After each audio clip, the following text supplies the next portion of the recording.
Hello and welcome to our review of Doom Eternal. We're here to give you the lowdown on everything you need to know before you play. But before I begin, make sure to hit subscribe and the notification bell to make sure you don't miss a single video. Now, Doom 2016 remains one of my most replayed games today. It's violent, it's over the top, and if you distilled every heavy metal album into a video game, this is pretty much what you'd end up with. That's why hype for the sequel, Doom Eternal, has been downright hellacious. Hellacious? Get it? Cause they're from hell? Oh, you gotta laugh, haven't you? In Eternal, the legions of hell have reached Earth using portals called slipgates, wreaking havoc on humanity's home turf. As the Doom Slayer, it's your job to mow your way through these hordes and save the day once again. But does it live up to its predecessor, or does it disappoint more than the year 2020 has already? Oh, that got a bit real there. Watch on to find out.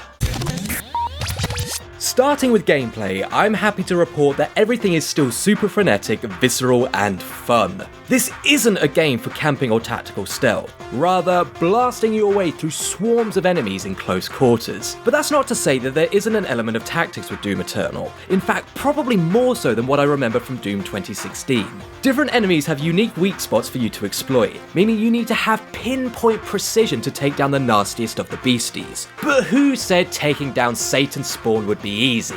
This combat is once again complemented perfectly with a brilliant musical score by composer Mick Gordon. Featuring crushing riffs and death metal choir vocals, all fused with electronic elements, it all mirrors the techno gore taking place on screen. And if all this wasn't enough to whet your appetite, Doom Eternal also throws in new weapon customization and upgrades, adding an RPG element to the overall experience. You also get a bunch of extra missions like collecting toys, cheats and codex pages, making for plenty of replayability and many surprisingly funny moments. With that being said, while it does have many of the same selling points as Doom 2016, it also shares some of the same criticisms. It does have a plot, and a pretty good one at that. However, it's hidden away in page after page of written journal logs and menu lore dumps. I struggled having to pause to catch up on the details of the world around me, and in a game as kinetic as Doom, it really does halt your momentum, and I found myself just not bothering to check after a while. But honestly, this is a minor gripe, as I doubt many people play Doom for the plot, but rather treat every story development as an excuse to move from area to area, finding new swarms of monsters to gun down. And to you sadistic bunch of reprobates, we salute you.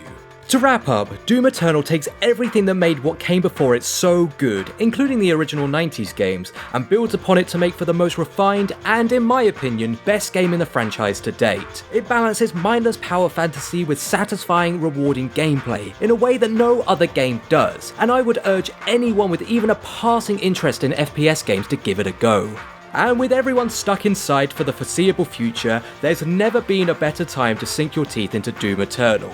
But in all seriousness, stay safe out there everyone, look after yourself and those around you, and if you did like this video, make sure to subscribe for more video game content coming very soon.